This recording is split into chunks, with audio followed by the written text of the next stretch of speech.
Sejam todos e todas muito bem-vindos e bem-vindas a mais uma edição do Ultra Talks News, que são as nossas sessões extraordinárias que trazem à mesa fatos relevantes do mercado, sempre com análise de grandes especialistas. Com o tema de hoje, Fintechs, quem mexeu no meu financiamento? Hoje teremos Fernando Castro, founder da Unicorn Factory, Frederico Greve, Managing Partner da DGF Investimentos, e mediação de Eduardo Pires, CEO da Faz Consultoria. E quem faz a abertura é o Daniel Neri. Está com você. Obrigado, Miro. Satisfação ter todo esse pessoal todo aqui, que além de amigos, são excelentes profissionais do mercado.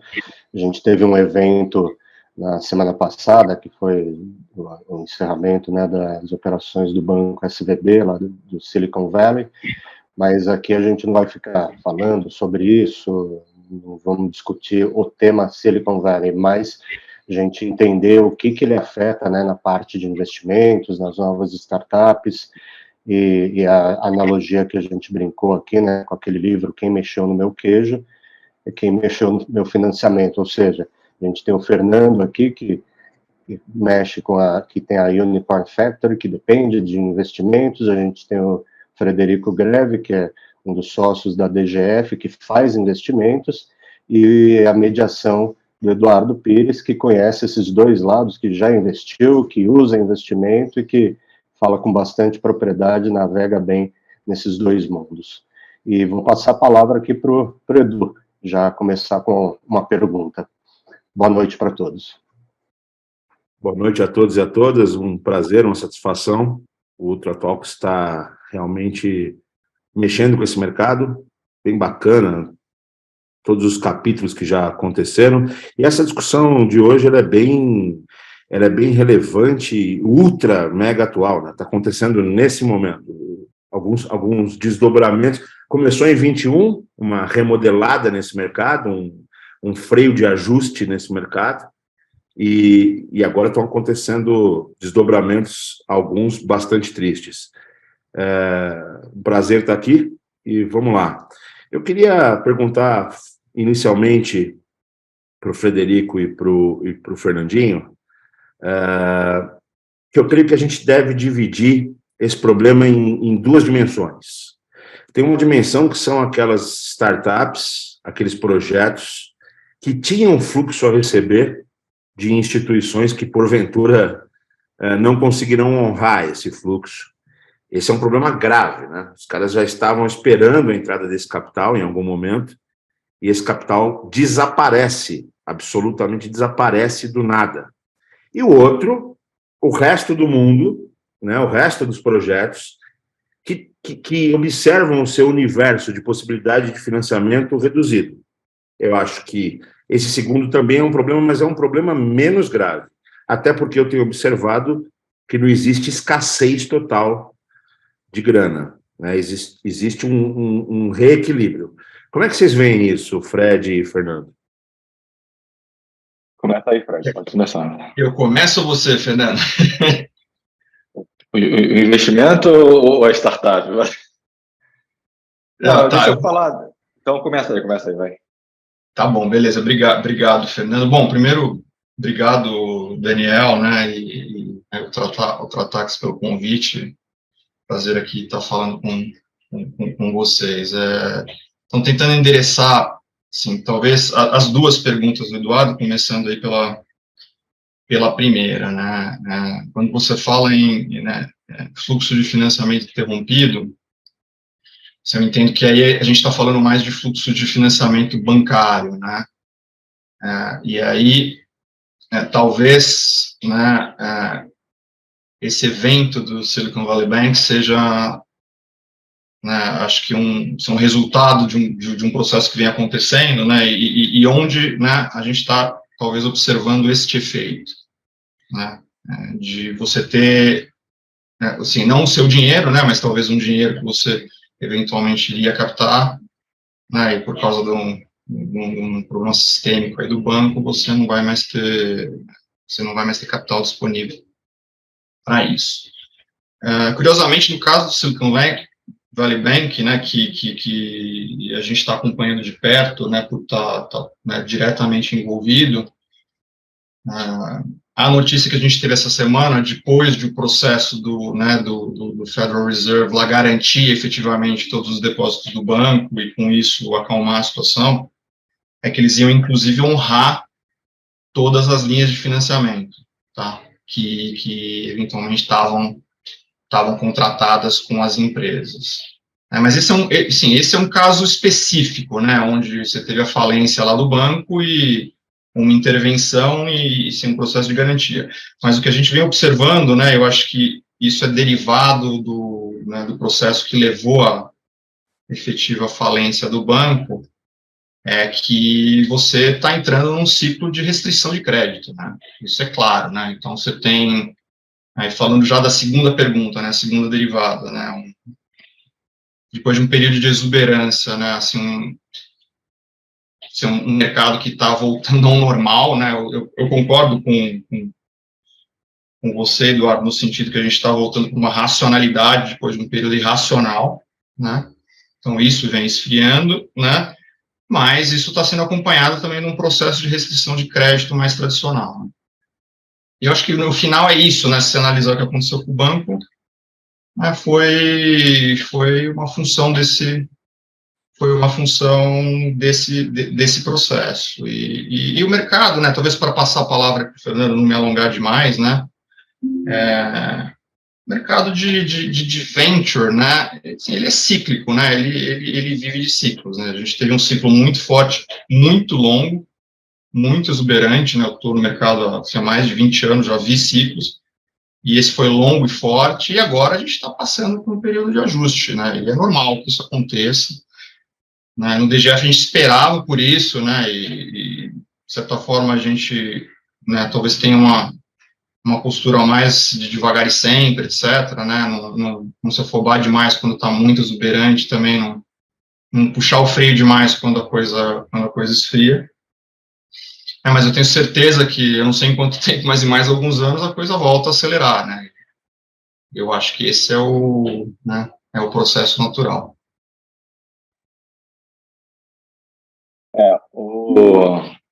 O que eu vi, assim, tem alguns conhecidos no Vale do Silício, foi muito mais para eles lá de startup, e a galera que eu conversei, foi muito mais um impacto emocional, e principalmente para startups que tinham um modelo de intermediação, que eram um marketplace, ou que precisavam de recursos diariamente, que trabalhavam com liquidez diária, alguma coisa nesse sentido. Foi muito mais emocional do que o fim do mundo, porque depois acho que o órgão garantidor foi lá e acalmou todo mundo, fez a intervenção, manteve emprego, e eles conseguiram manter essas operações, o seu dia a dia organizado. E acho que esse reajuste, né, essa mexida, esse fim do ciclo, ou início de um novo ciclo, eu acho que ele faz parte, é tradicional. E, infelizmente ou não, assim, eu fico olhando, as startups, elas são muito sensíveis a isso, né? Assim, se a gente olhar para o caso da Silicon Valley Bank, 80% das startups do mundo não tinham conta lá, mas isso gera um impacto negativo, gera medo para o investidor, gera medo para funcionário, gera um colateral ali muito grande. E, em contrapartida, 50% das startups dos Estados Unidos tinham conta lá. Então, gera mais medo ainda para uma startup americana. Olha, eu estava pensando em internacionalizar o meu negócio para o Vale do Silício, aí você vê uma notícia dela, você muda tudo, eu paro ou eu continuo, agora é a melhor hora, porque não vai ter ninguém. E no meu ponto, assim, não impactou tanto quanto poderia ter impactado. Eu acho que poderia ter sido muito pior, mas o regulador ali nesse primeiro caso foi muito importante, porque tinha muita startup que poderia ter sido impactada direto, porque é marketplace, porque intermedia, porque cuida de recursos, porque precisa diariamente disso, e não foi tão impactada assim. Eu fico muito olhando, eu acho que esse movimento esse inverno, ano passado, ano retrasado, todo mundo falava que ia haver um inverno de startup e tudo mais.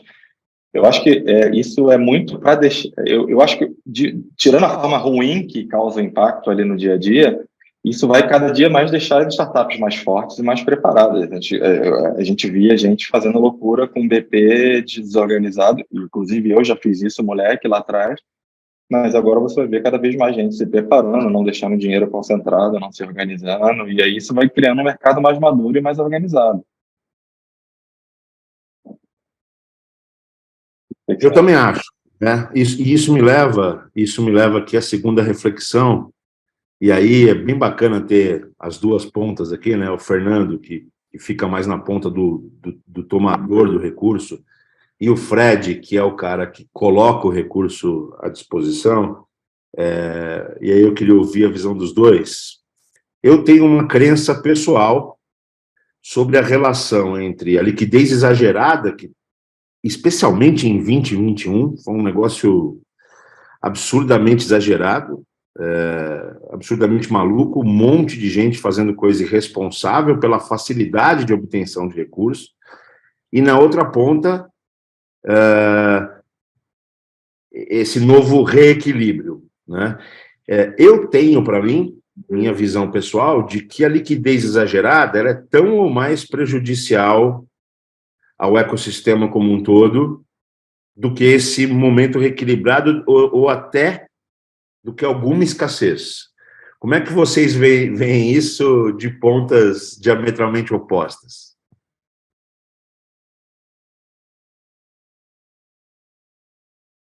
Olha, eu vou começar dessa vez. Isso, começa você, que você não tinha aberto e aí achei que iria, mas vai lá, Fernando, é justo que você comece. Eu acho assim, a liquidez exagerada, ela é muito prejudicial, porque você corre naquele movimento de aproveitar a oportunidade a qualquer custo, contar, às vezes, uma história indevida, e não se preparar bem. Eu acho que é prejudicial, acho que o dever de casa, eu acho que a direção é melhor do que a velocidade, né? Eu acho não, tenho certeza disso. Então, quanto mais você está preparado, melhor. E aí, a gente, muitas vezes, pela preocupação da liquidez, ou para ter a liquidez, eu só vou me tornar atraente se o meu número for grande, se o múltiplo for muito bom, se eu tiver esse indicador aqui alavancadaço, se eu não tiver tantos. E aí acaba aqui, beleza, você até consegue botar isso no plano de negócio e por um tempo você consegue fazer isso acontecer. Só que isso não é tão sustentável assim. Uma hora você acaba com recurso de forma ruim, e aí esse recurso ele seria muito importante para você em um determinado momento, só que você já queimou ele muito tempo atrás, sabe? Você vai correndo uma maratona ali com alguém puxando, segurando você. E aí quando a pessoa te solta, você já queimou metade da tua energia numa fase da maratona que você deveria estar sentado, escrevendo e planejando. Olha, no quilômetro tal eu vou fazer a conta, se é ladeira, se é subida, eu vou melhorar. Então, eu sempre falo, valida, testa, melhora, e aí depois você vai. Mas as startups, elas sofrem muito com qualquer fator externo, né? E elas estão sempre isoladas ali, tentando ser impactadas ou impactar. E aí, o que é melhor? O que é costumeiro fazer? Olha, meu número é maior, olha o meu indicador aqui, olha o meu LTV, olha isso. E aí as pessoas olham, falam que ela está arrasando, mas não validam aquele número, ou ela não validou aquele número ali em alguns ambientes diferentes, em algumas situações diferentes. Então, eu acho que a liquidez ela é muito ruim. Esse exagero é muito ruim porque te tira você gasta muito combustível numa etapa que você deveria estar poupando fôlego, fazendo apneia, sabe? E aí já chega no momento que você precisa de fôlego, você não tem, e aquele cara que te deu o primeiro fôlego, aquele indicador que você mexeu, ele passa a você ser cobrado por aquilo ali. Não, é isso mesmo, Fernando. A gente concorda plenamente com essa visão, né? Eu acho que isso uma visão, assim, até uma forma de você pensar e de você trabalhar, né? Eu acho que um pouco de escassez de capital é melhor, né? Porque te torna eficiente, né? Então, essa é a nossa visão como investidor, né? Não necessariamente se você ter excesso né? É a melhor situação, é onde vai te levar mais longe. Agora, assim, se talvez tenha um ponto positivo de você ter assim, momentos de exuberância de capital, eu acho que os últimos 5 anos, a partir de 2017, a gente teve um ciclo muito forte, né? Especialmente, né, durante os 2 anos da pandemia, é que você injeta muito capital no ecossistema, né? E acho que você tem uma derivada positiva, talvez seja na formação da mão de obra, a formação das pessoas, assim, mesmo os empreendedores que eventualmente cometem os erros, né, do excesso, pecado do excesso, e fracassam, assim, de certa forma, eles aprendem, né, eles voltam muito provavelmente a empreender, né, então, eu acho que se tem um ponto positivo do excesso é esse, né, assim, você de fato leva o ecossistema para outro patamar, que eu acho que é onde a gente está hoje, né, eu acho, apesar de haver uma retração, claramente, assim, em 2023 a gente está num ponto diferente que a gente estava 5, 10 anos atrás, a gente está acima, né, claramente, tem capital e você tem um ecossistema que ele é mais pujante, né? Eu acho que essa é um pouco da característica aí dos ecossistemas. Infelizmente, você não consegue operar naquele mercado perfeito, né, a todo momento. Ele avança, né, e ele se retrai, ele avança e se retrai. Perfeito, perfeito. Interessante ver as duas pontas pensarem do mesmo jeito. Eu acho que isso já é sinal, não obstante saber que o Fernando é bastante responsável, tem bastante ownership financeiro, mas isso já é um pouco, talvez, sinal também desses tempos de rearrumação. Mas eu quero fazer agora uma provocação em cima da provocação. Eu disse que, do meu lado, eu gosto desse reequilíbrio, mas não tem um paradoxo aí? Quando tinha uma exuberância de capital, não tinha... me pareceu por um tempo que o capitalismo estava mais social, se é que isso é possível dizer, né? Tinha um monte de dinheiro, e aí tinha um monte de projeto, e com isso surgia um monte de cadeira, um monte de posição, um monte de gente empregada, ainda que alguns deles depois passaram pelos famosos layoffs, ou que as posições deixaram de existir, por um tempo, isso causou um movimento positivo na macroeconomia. O que vocês pensam desse paradoxo, né? Um capitalismo mais equilibrado, na verdade, é menos social, ou eu estou falando besteira? E no tempo, o efeito tempo reequilibra isso?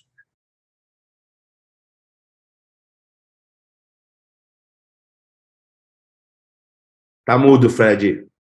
Vou eu agora? Beleza. Não, eu Bom, acho que vem não tem. falando. Assim, né? Acho que eu tinha comentado que, continuando, né? Que talvez o benefício da injeção exagerada de capital seja você exatamente ter esse lado mais social, você criar emprego, formar pessoas. Mas eu acredito piamente que a longo prazo, né, você, quando investe, quando você empreende, você quer criar empresas que são sustentáveis, né, que elas vão permanecer num longuíssimo prazo, né, estamos falando aí de, né, montar uma empresa não para sobreviver 4, 5 anos, né, para, né, tá aí daqui a 10 anos, 15, 20 anos, e talvez algumas delas serem empresas que vão se tornar, sei lá, centenários. Eu acho que o caminho é esse. Eu acho que essas empresas, né, elas são efetivamente vão gerar mudança, né, do ponto de vista social. Eu não vejo outro caminho, né? Assim, você tem que investir, você tem que dar lucro, você tem que reinvestir, e acho que o social está exatamente no crescimento, você criar empregos que são sustentáveis, que as pessoas vão poder crescer nas suas carreiras e, né, se desenvolver e eventualmente para outras empresas, né? Eu acredito nisso, né? Num processo sustentável, e lucro, rentabilidade faz parte disso, é inevitável. Você pode diferir isso um tempo, mas se o modelo não for sustentável, ele não vai permanecer no longo prazo. E sim, infelizmente, assim, eu acho que a gente está entrando agora, talvez, no momento onde o capital vai escassear, né? E talvez vai ter esse processo, mais uma vez, um processo de seleção natural aí, né? Algumas empresas vão ficar pelo caminho, algumas grandes, algumas pequenas, né? E eu acho que as boas mesmo essas vão prevalecer, sem dúvida, de uma maneira ou de outra. Eu vou separar assim, em duas partes da minha resposta. Acho que a primeira é assim, dependendo do ecossistema do empreendedorismo, né, e vamos pegar assim, alguns lugares, o empreendedor, a startup quebrar ali é considerado como aprendizado, né?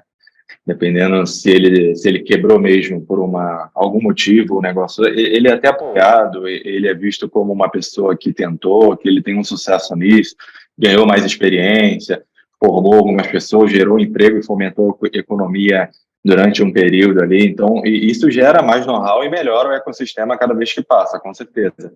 Acho que empreendedor de primeira viagem faz muito mais besteira do que empreendedor de terceira, quarta, quinta viagem, salvo exceções. Mas, então, por isso que, assim, eu acho que fomentar o early stage ali, a ideação, ou esse empreendedorismo amador, eu acho que é muito importante porque reforça todo o ecossistema. Só que, assim, independendo do local que você está, vídeo Brasil, e aí agora eu trabalhando com outras startups, eu fico vendo muito empreendedor de primeira viagem, pegando de empréstimo, vendendo coisa, botando todo o seu dinheiro ali, e aí ele quebra, perde tudo, fica com uma dívida, ele fomentou a economia. Então, eu acho que tinha que ser repensado para esse tipo. E essa questão, e aí vou olhando para os grandes, para as companhias bem já sucedidas e tudo mais, quando elas quebram, isso assim gera muito impacto negativo. A gente vê algumas empresas de meio de pagamento, quando tem algum problema, isso gera um respaldo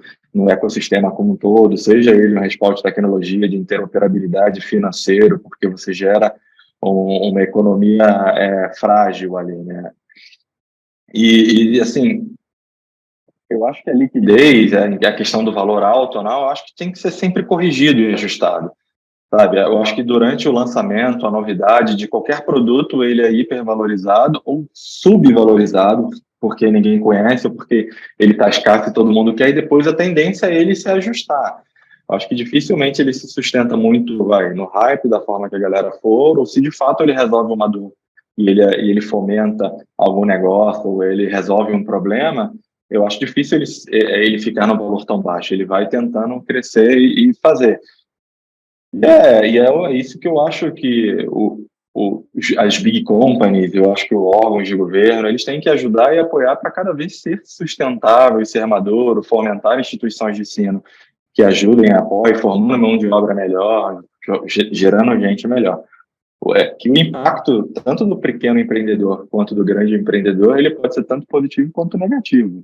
Mas sim, a gente ainda tem muito caso de hiperliquidez aí. Pegando um pouco até essa parte essa pergunta que o Edu trouxe, do criação de emprego, social, a gente criou muitos desenvolvedores, né? A galera de TI bombou nessa nova era aí que o investimento foi grande. E aí pergunta também para todo mundo, vocês conseguem enxergar que agora existe uma nova demanda, mais agora de compliance, de pessoas mais de projetos, de um outro nível de demanda, assim, quando o Fred vai investir numa empresa, legal, tem 20 devs, mas e quem é o cara de projeto, quem é o cara de compliance? A gente começa a enxergar, né, e demandar isso muito mais nessa nova fase?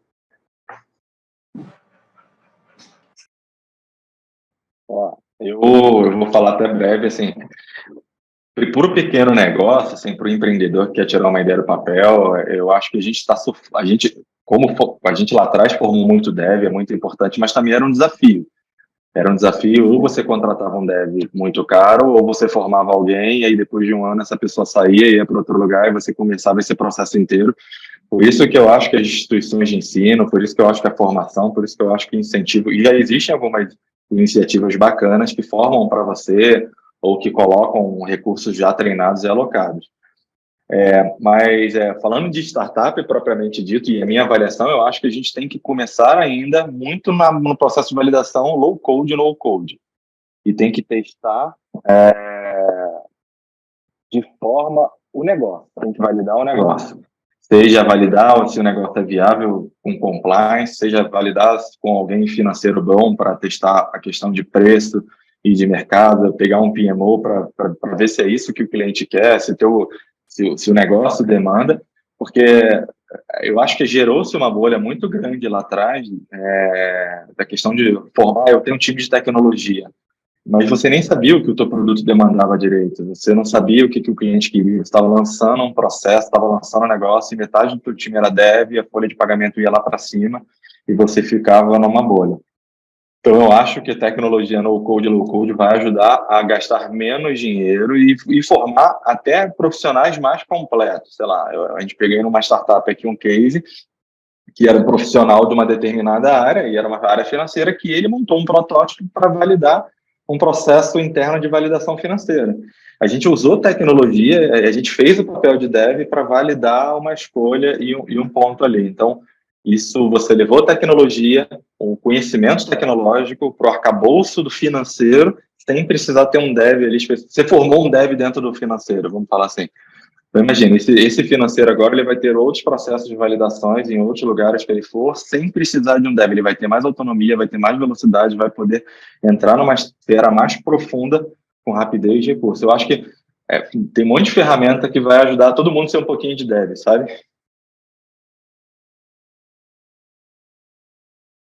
Legal. Na nossa perspectiva, né, que se investimos, né, quando a empresa já está um pouquinho mais avançada, né, tá buscando uma série A, normalmente a gente já tem, né, um time de desenvolvimento, normalmente um founder que ele é técnico, que ele é bom de produto, e o normal é que você tenha também com ele um founder que faz o processo de ida a mercado, né, e de gestão da empresa. Então, você tem, vamos dizer, esse time inicial, né, e pessoas, né. E o desafio é efetivamente, acho que os dois, né, assim, não vou falar nenhum nem outro, Daniel, acho que assim, crescer time de desenvolvimento é um desafio. Agora deu uma melhoradinha, porque, né, teve uma onda de demissões, o mercado deu uma esfriada, mas contratar time de desenvolvedores é difícil, é uma dor de cabeça, né, custa cada vez mais caro, você compete globalmente, então, né, é uma coisa que a gente discute em 100% dos conselhos de administração, sempre sem brincadeira, está sempre na pauta, estamos sempre discutindo. E a outra, né, ao longo do processo de desenvolvimento da empresa, como é que você monta, né, os times. Então, tem dificuldade para você contratar C-level, né, nas diversas funções, né, a gente investe muito em software, então você tem funções bem definidas, e apesar da gente ter cada vez mais empresas e gente formada, ainda falta muita gente. E você tem também dificuldade de contratar middleman, né, um nível gerencial. Então, você tem dificuldade em todos os níveis. E o que a gente faz de fato, né, assim, na prática, é um processo de formação de pessoas, né. A gente acaba nas empresas investindo muito em treinamento, desde o desenvolvedor que contrata como estagiário e nas pessoas que têm potencial de gestão, né, e faz programas de trainee, treina essas pessoas e vai, né, de certa forma, tentando crescer a empresa com as pessoas, e que é uma diferença do mercado lá fora, né, um Vale do Silício, onde você tem um sistema bem mais evoluído, onde você tem as peças, né, você paga caríssimo pelas peças, mas é mais fácil de contratar as peças, você tem lá, de certa forma, um Lego.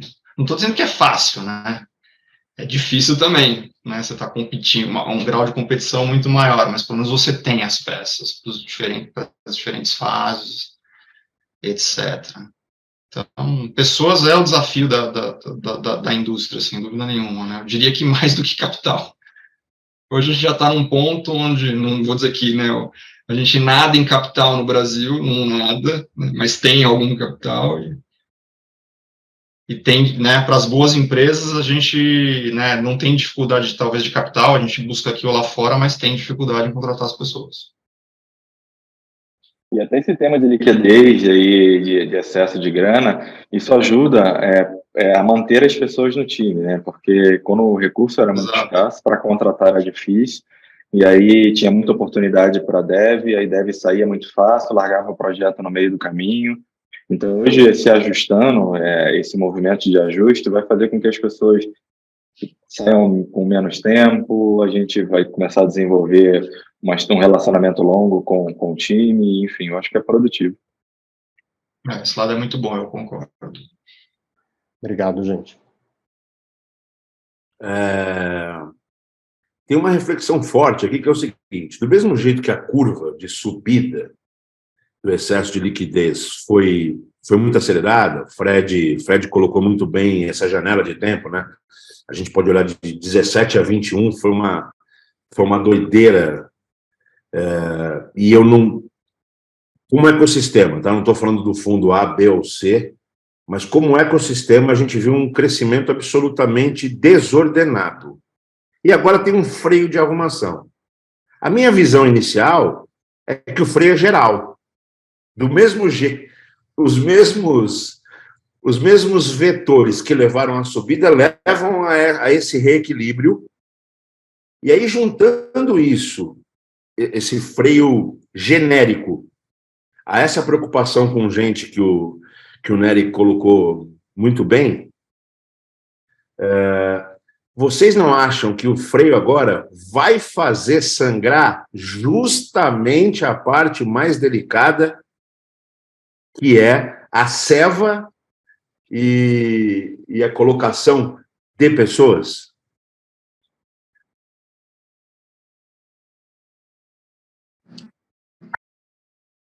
Deixa eu ver se eu entendi assim, a pergunta, né? Você diz, né, assim, a falta de recursos nas startups, nas empresas. Sim, esse reequilíbrio de capital, do mesmo jeito que ele subiu desordenadamente, eu não creio muito que ele está se reequilibrando ordenadamente. Eu acho que as coisas tendem a se repetir. O freio de arrumação é desordenado como foi a aceleração da liquidez. Não, entendi.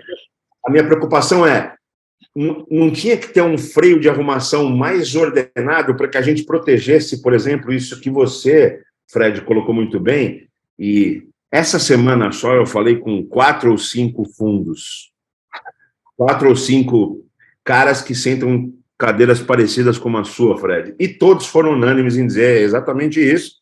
É uma mesmice, mas não é.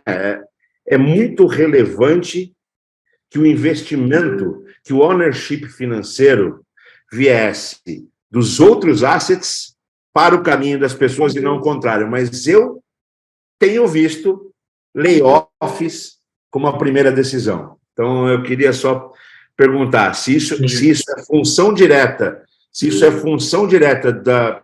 da menor liquidez ou se é parte do desordenamento. O cara que surfou a forte liquidez com irresponsabilidade, sem ownership financeiro, ele agora tenta se resguardar tomando a medida mais óbvia.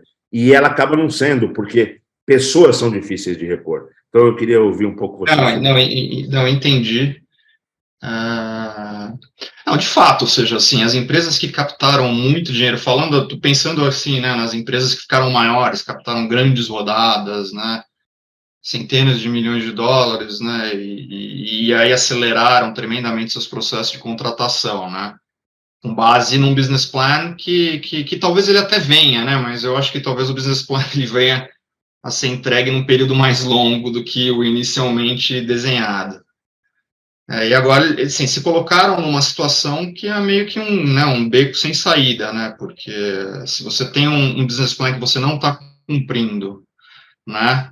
E você fez essa captação, né? E você tem lá, se você está queimando dinheiro, você não tem, né? Você não cumpriu o business plan, então sua perspectiva de captar mais dinheiro ela é mais difícil, né? Talvez ela não aconteça. Você tem que trabalhar com um cenário que ela não vai acontecer. A única saída é você fazer essas ondas de demissão, né? Então, eu acho que é isso que a gente está observando, né? Assim, a perspectiva de captação se alongou de novo dinheiro, o pessoal está tentando trazer isso para um break-even ou alongando, né? Os prazos aí de queima de recurso e refletindo aí em demissões. Mas, sinceramente, no mercado de tecnologia, não sei, né? Assim, eu me preocupo menos com as demissões, porque eu acho que elas são rapidamente reabsorvidas. Eu acho que o processo de depuração é rápido, entendeu? As pessoas são demitidas rápidas, são boas pessoas bem treinadas, elas vão conseguir ser absorvidas por outras empresas, porque tem muita empresa aí, e aí eu falo das nossas empresas, entendeu? Assim, a gente teve, sim, tem 20 empresas no portfólio, teve aí uma ou outra que teve que fazer algum ajuste, né? Mas a maior parte está contratando, entendeu? não é nesse ritmo frenético, né, mas está trazendo gente para o time, está contratando e está pescando nesse aquário aí de gente, né? Dia sim, dia não, a gente recebe uma lista aí de demitidos de alguma grande empresa, a gente fala, olha aqui, ó, vamos cherry pick aqui as melhores pessoas, né? E as melhores pessoas são contratadas imediatamente, né? Já sabe, o pessoal fala, ó, esse cara é bom, pega ele, põe para dentro, nem pense, nem entrevista, já põe para dentro. E aí as outras também, cara, né, com uma experiência numa empresa bacana e tal, acho que logo se recolocam, né? Acho que o ecossistema absorve, porque a longo prazo os fundamentos continuam muito bons, né? Assim, se pensar 10, 20 anos, cara, o mercado vai crescer, né, 20% ao ano. O mercado, né? Falando volume total, 20% ao ano no mercado. Então, tem espaço para rapidamente reabsorver. Eu continuo preocupado em formar gente, né, porque logo vai faltar de novo. E o Brasil não forma gente suficiente. Você tem que formar gente, treinar gente. Eu tenho essa convicção. O Fred, Edu, posso tentar fazer uma colocação aqui, se vocês me permitirem? Dentro da fala do Edu, acho que está ruim o fone? Está ruim o áudio? Está um pouquinho baixo. Está um pouco abafado. Para melhorar. Acho que é só falar um pouco mais perto que resolve. Bom, eu vou ficar mais pertinho aqui do microfone. Melhorou Bom, aqui para mim. Tentando complementar um pouco do que o Edu falou, eu como aqui um founder, um startupeiro de longa data, minha pergunta para você, que cuida do fundo e tem startups no seu portfólio, essas startups trazem até você o problema dos layoffs, ou o problema de onde salvar dinheiro para o business plan durar mais tempo, para o runway deles durarem mais tempo, ou isso normalmente é feito ali entre CEO, CFO? Estou te perguntando isso porque eu tenho essa característica, né? Eu tenho um conjunto de anjos aqui, eu levo o problema para eles e busco ouvi-los, né? Ser mentorado para onde eu consigo salvar dinheiro, mas eu sou uma startup pequena. Grandes startups levam esses problemas até vocês? Como é que funciona isso? Não, normalmente elas trazem o problema até nós, até porque, né, na maior parte delas a gente faz parte do conselho, né? Então, assim, uma decisão como essa é uma decisão de orçamento, então tem que ser trazida até nós, mas sim, normalmente a gente segue o que o CEO está recomendando, ele que está no dia a dia da empresa, está na linha de frente, né, e tem condições de tomar as melhores decisões. Né? Eu acho que a gente funciona como um anteparo, né, para você discutir, ajustar, né, fazer um reality check, e às vezes a gente fala, pô, será que cortar menos? Será que você não devia fazer um corte maior? Então, esse tipo de decisão, esse tipo de discussão tem, né? Eu acho importante a gente participar, eu acho que é onde a gente consegue, inclusive, agregar mais, né? Porque a gente já viveu isso N vezes, em diversos momentos, e a gente sabe que talvez seja uma das coisas mais difíceis para fazer, né? Para quem está tocando o negócio, você decidir, você cortar, sabe, 20%, 30% da sua folha, entendeu? É uma decisão muito dura, muito difícil de tomar, mas às vezes tem que ser tomada, né? Não tem jeito. Você tem que tomar isso porque você quer crescer, você vai querer contratar esses caras de volta e mais um tanto. Precisa chegar vivo. Precisa chegar vivo até lá. O tema é fazer isso de uma forma consciente. Sim. E ordenada de certa forma, para não contaminar o restante do time que fica, né? Porque tem toda uma questão de cultura, tem toda uma questão de motivação, né? A equipe tem que continuar motivada e não tem que ter medo do que aquilo vai acontecer com eles. Obviamente, pode acontecer, claro, se houver uma decisão errada, uma estratégia errada de cortar menos pessoas, como você acabou de mencionar, o CEO na frente vai ter que tomar outra decisão dura que pode ser taxada né, de uma inconsequência, alguma coisa nesse sentido. Mas obrigado aí pelo seu apoio, obrigado, Edu, pelo tempo. Acho que vale a pena quem já passou por esse processo, né? Talvez tenha alguns fundadores aí que já passaram por esse processo, podem comentar melhor do que eu, que estavam lá, né, na linha de frente, na sala, demitindo, né, os colaboradores, que é sempre muito difícil, né? Alfredo, muito boa a sua reflexão, a sua pergunta. Eu já vi de tudo, para ser sincero, mas se eu olhar para a recência, se eu olhar para mais próximo do dia de hoje, eu estou vendo as coisas caminhando mais para o lado que o Fred acabou de responder, porque o Fred, em algum momento, numa outra resposta, citou que os fundamentos seguem bacanas, e o Fernando, em algum momento... Oi? E o Fernando citou em algum momento que o ecossistema amadureceu com as dificuldades, ou com o reequilíbrio de liquidez. E eu digo que sim, e isso se refletiu muito na governança. Os fundos também se profissionalizaram, né? Há alguns anos no Brasil tinha gente com dinheiro disposta a investir, mas não tinha muita governança. Eu acho que os fundos se profissionalizaram, as startups estão melhorando, então eu tenho visto cada vez mais essa decisão como uma decisão colegiada. Sim, até como o Fred disse, até por dever de ofício, está escrito na governança que é assim que tem que ser.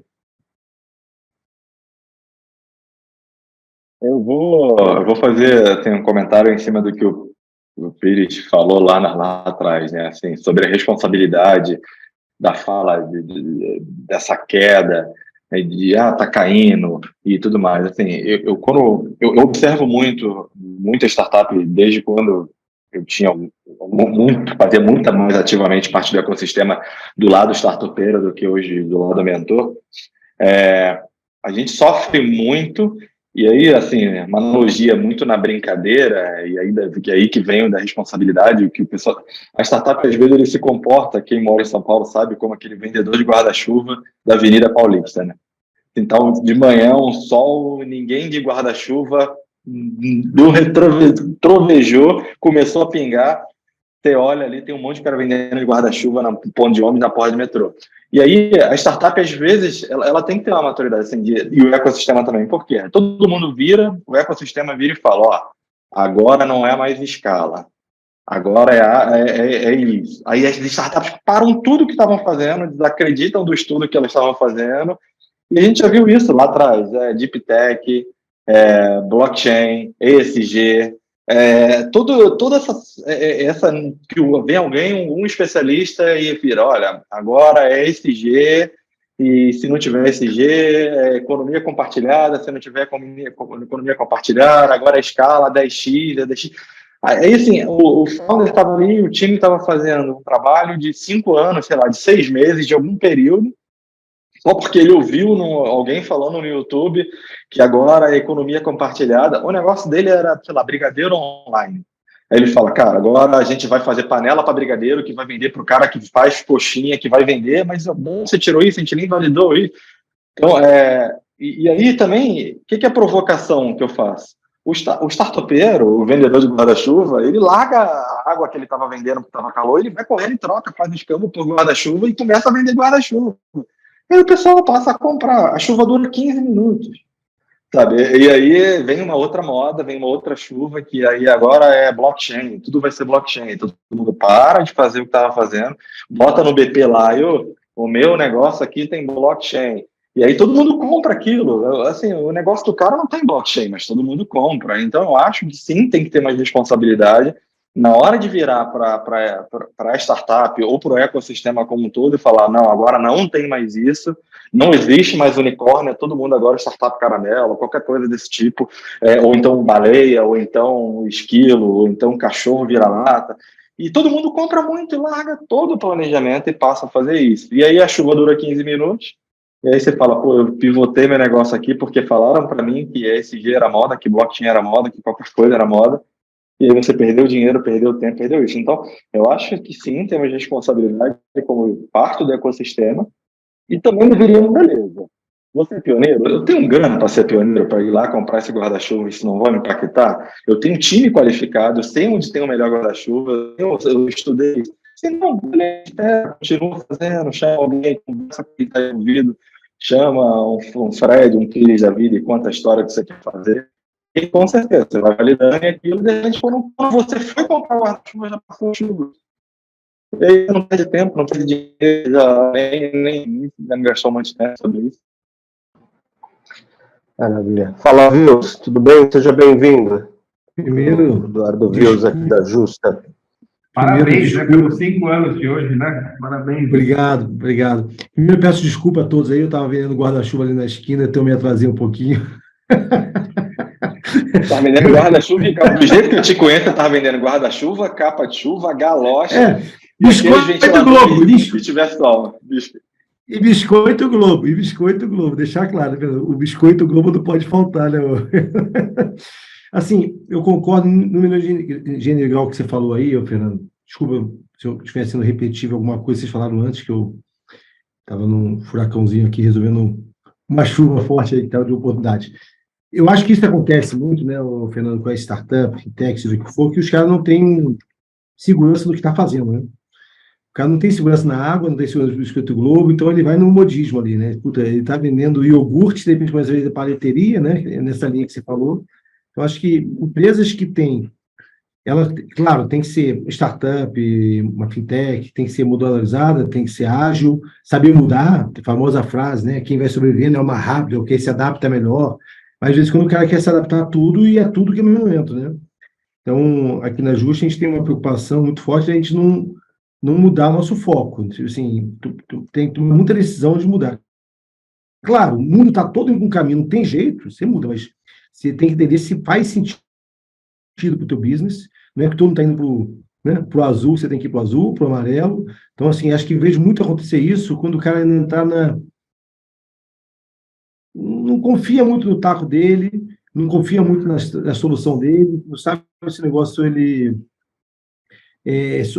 tem um plano de negócio bem estruturado, tá? Então, eu vejo muito isso. E eu peguei um finalzinho de uma frase do Fred, não sei se eu entendi certo, então desculpa, Fred, se eu tiver entendido errado, negócio de demissão, layoffs, não sei se era isso que vocês estavam falando antes, entrei atrasado, mas hoje peço desculpa. Se for isso que vocês estavam falando também sobre uma decisão difícil que a gente tem nas empresas, às vezes, quando com a gente que está na comando, né? A hora certa de trocar o time, trocar a gente, mandar embora, seja o que for, quando está todo mundo mandando embora, é a mesma linha. Está todo mundo embora, eu também vou mandar embora. Né? De vez em quando não precisa mandar embora, mas só porque está todo mundo mandando embora, tem gente que começa a mandar embora. Assim como muda de rota, toma as decisões drásticas sem necessidade também. A analogia que eu faço, parecida com essa do Paulo de Fronten, que o pessoal começa a vender Biscoito Globo, guarda-chuva, que nem você falou, com 1 minuto aparece o vendedor daquele negócio, é na estrada, né? Eu vejo a Castelo Branco aqui, está dirigindo, do nada tudo para, porque algum caboclo freou lá na frente. Só porque ele travou, toda a estrada vem travando atrás. Você não sabe, de repente vai andar 2 km, não tinha nada, mas alguém travou. Então, eu falo que o mercado é um pouco parecido com isso. As pessoas travam, já que todo mundo parou de investir, eu também vou parar de investir. Já que todo mundo demitiu, eu vou começar a demitir também. A gente tomou uma decisão, a gente errou, mas acabou acertando. Parece a Dilma falando, né? Errou, mas acertou. A gente, no meio da pandemia, a gente decidiu não mandar ninguém embora. A gente falou assim, não vou mandar ninguém embora. A gente segurou para caralho a beça, desculpa o palavrão aqui, quanto pôde, para não mandar ninguém embora. E depois a gente viu que, putz, que bom que a gente não mandou.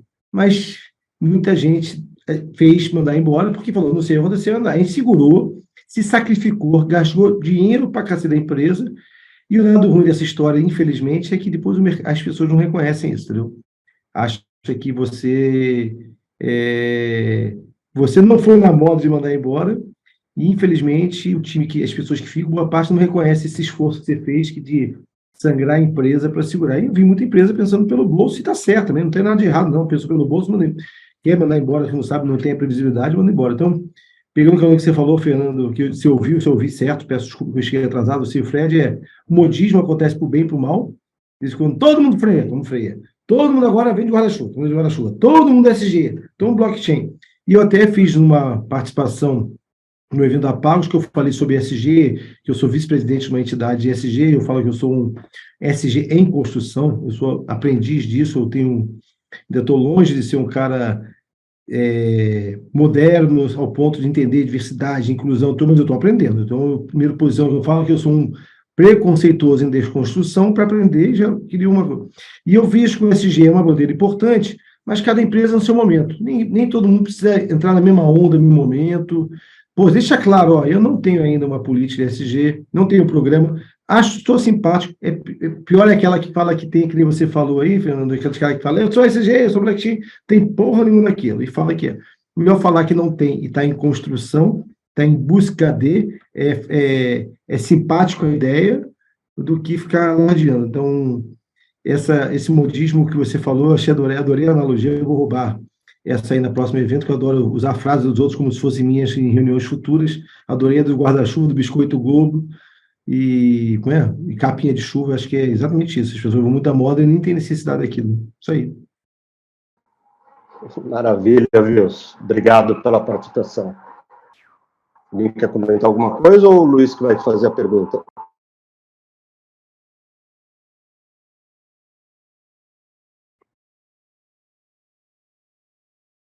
Vou seguindo aqui.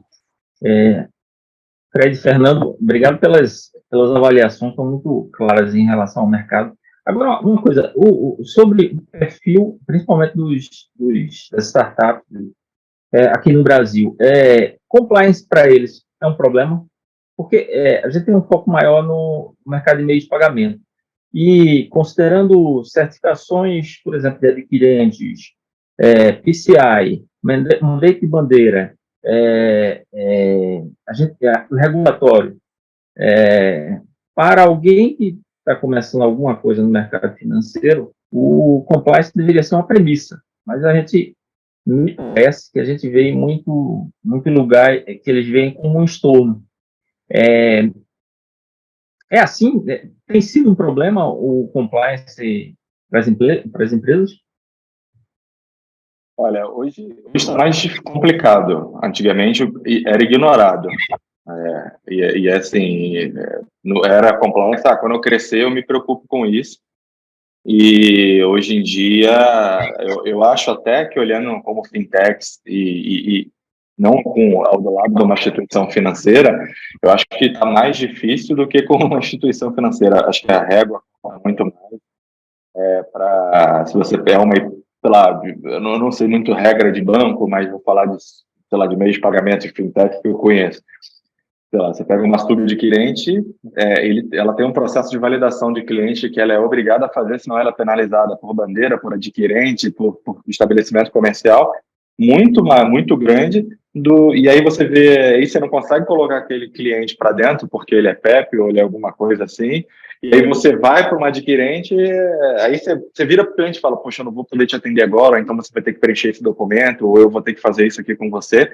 E aí o cara fala, tá bom, eu não quero, eu tô com essa máquina aqui, que é amarela, que é azul, que é vermelha e tal, que eu passei, mas aí você conversa com ele, você passou no teu nome, nos teus dados, nem mandei documento, veio aqui e assinou e foi embora. Então, assim, concordo contigo que é mais complexo hoje em dia para o pequeno, e aí na minha época que eu e Daniel, surfamos uma onda de meios de pagamento de fintech lá atrás, era, sei lá, a 10ª coisa que a gente se preocupava, porque a gente estava muito mais preocupado em tecnologia, em atender o cliente bem, em recurso financeiro para fazer, e ninguém sabia de que forma regular. Eu acho que hoje regulou demais e tem muito processo, relatório para A, relatório para B, isso, carta de garantia para um lado, carta de dia para o outro, e você continua vendo fraude acontecendo, você continua vendo que essa hiperregulação, ela limitou, ela gastou muito dinheiro do cara que quer fazer certo, e de uma certa forma o cara que faz errado, ele ignora e ele faz por um caminho e ele é completo.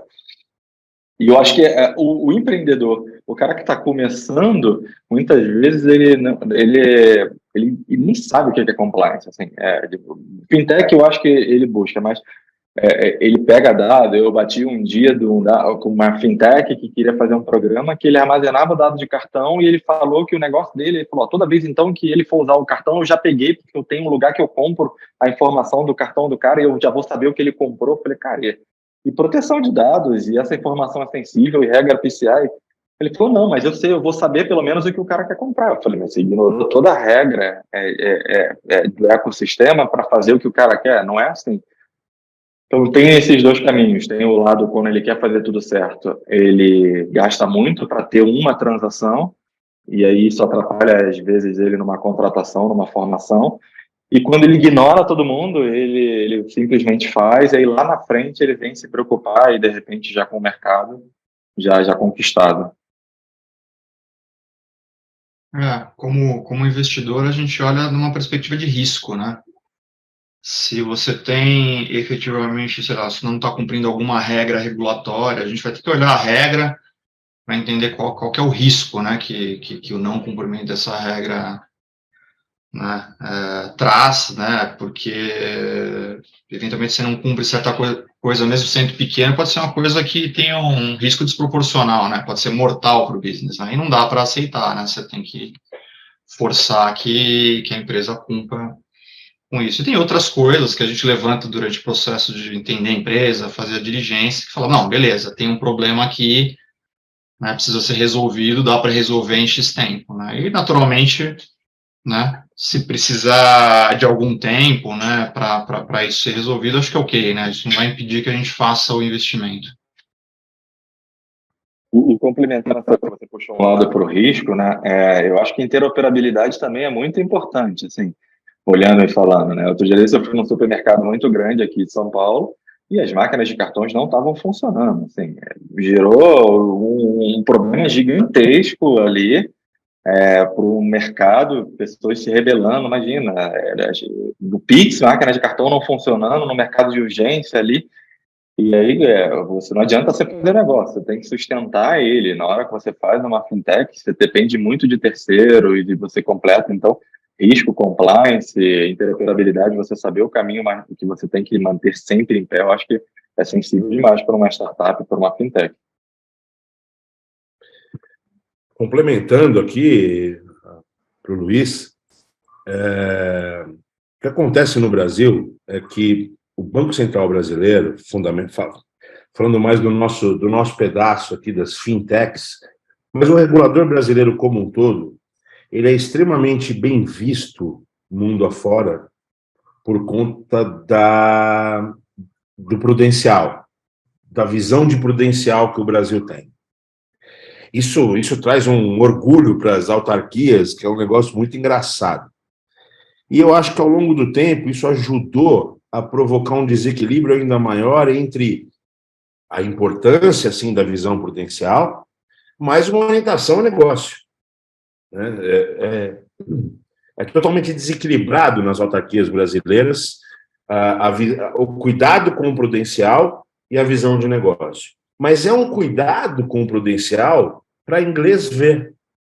Porque o que acontece no Brasil é um copia e cola. O Fernando foi muito feliz quando ele disse o seguinte, uma pequena IP hoje, ela tem basicamente, com alguns nuances, mas ela tem basicamente o mesmo grau de dificuldade de prudencial que um banco.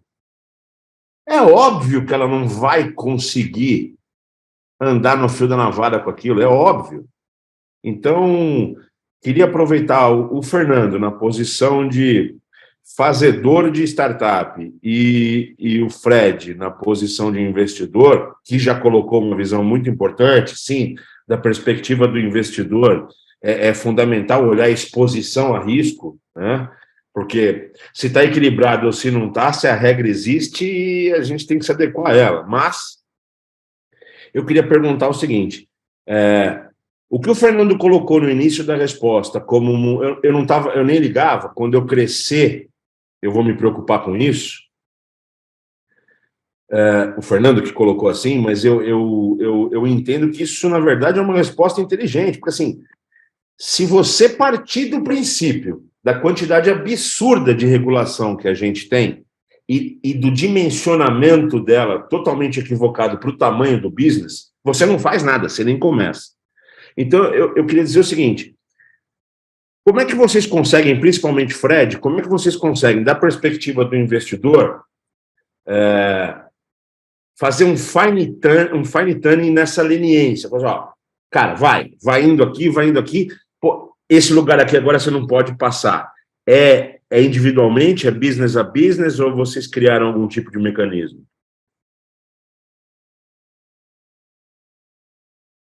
Então, no nosso caso é business a business, né? Quando a gente vai investir, a gente faz um processo de diligência, né? Como a gente normalmente investe em business que já estão com receita, já estão operacionais, a gente consegue, vamos dizer, entender, né?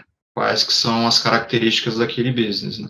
E sim, a gente tende, né? Não sendo um risco extremado, né? E uma coisa que não vai ser mortal para o negócio, a ter uma certa leniência, porque a gente entende, né, que, né, se for cumprir toda a regulação, né, assim, vai ser muito custoso e você não vai conseguir chegar em lugar nenhum, né.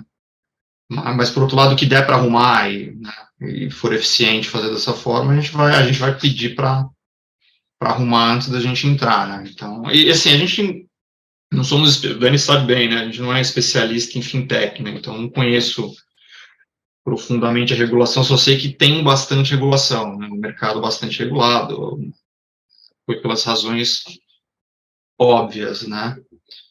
Então, não saberia dizer, né, puta, numa fintech, né, eu preciso fazer isso ou aquilo, mas em outros mercados a gente tende a tomar esse posicionamento de entender bem e, né, e ser leniente, sim, aonde é possível. Mas, pelo que eu estou entendendo, o que vocês estão dizendo é que, em relação ao compliance, é viver num purgatório, né? Porque é fácil você dizer, eu não quero respeitar nada, como é fácil você dizer, eu quero respeitar tudo. Na hora que você precisa selecionar o risco, e eu acho que é a maneira mais inteligente de tratar, você precisa conhecer tudo, certo? Para poder decidir o que é que eu vou, o que é que eu não vou, quando eu vou, viver num purgatório, você sabe, no fio da navalha, não dá para fazer tudo, mas eu tenho que saber que prato eu posso deixar cair, e para isso eu tenho que conhecer tudo, né? É difícil. E às vezes, assim, é business a business, assim, parte por parte, principalmente de um processo do longo como de uma fintech. Você precisa fazer compliance de entrada de cliente, você precisa validar documento, você precisa garantir que a conta é do cliente para liquidar para ele, você precisa fazer vários processos. Aí, assim, eu prefiro não ignorar, e geralmente eu falo, não ignora, porque isso dá um problema, mas alguém não já fez? O Viu já fez, ele tem um processo de onboard lá legal pra caramba, Viu, você não pode fazer para mim? A conta digital do Viu é bem legal, a ferramenta de validação de fraude desse cara é bem legal. Assim, tenta botar isso, deixar isso seguro para o teu negócio ser sustentável, mas também deixar, porque se você for fazer, pode se tornar insustentável porque é muito caro, porque eu vou ter que desenvolver todo um processo ali, ou então porque você vai tomar uma fraude que você não vai, ou uma multa que você não vai conseguir sustentar.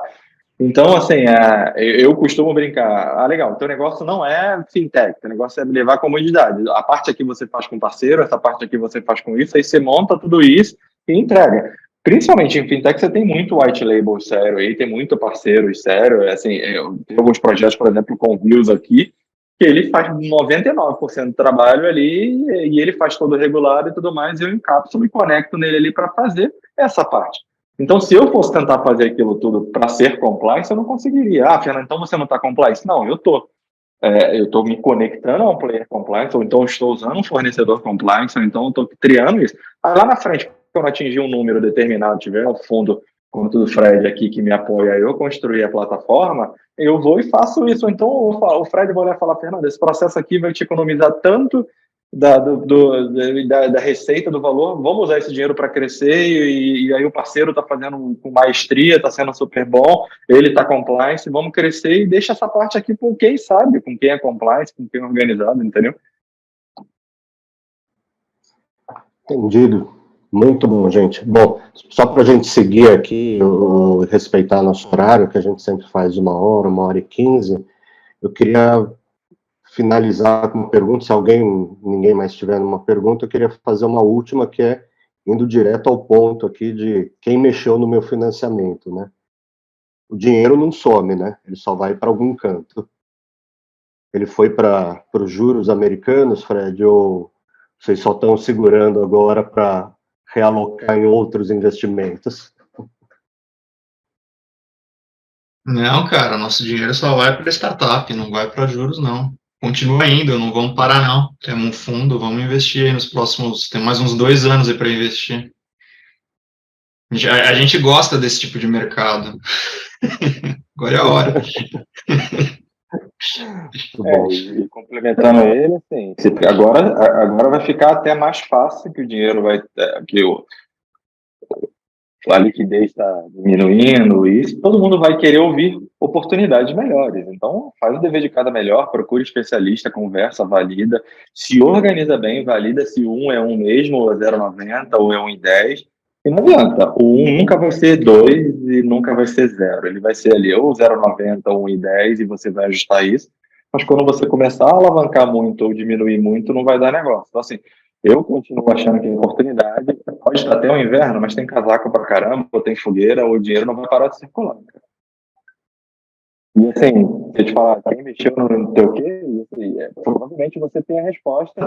A fintech, quem está procurando dinheiro, quem quer financiamento, é olhar, é falar como eu me organizo, como eu me alio a pessoas que me deixam mais forte, como eu não erro como esse cara que está errando. E aí você vai melhorando, vai fazendo dever de casa. Então não vai ser fácil, como era. Mudamos aí, né? Legal, pessoal. Maravilha, então, obrigado, gente. Agradeço a todos aqui, os nossos convidados, a nossa plateia, todo mundo que interagiu. Quer fazer um fechamento aí, Daniel? Não, tá contigo. Então, fechado. Obrigado novamente a todas e todas e até o próximo Ultra Talks. Um abraço.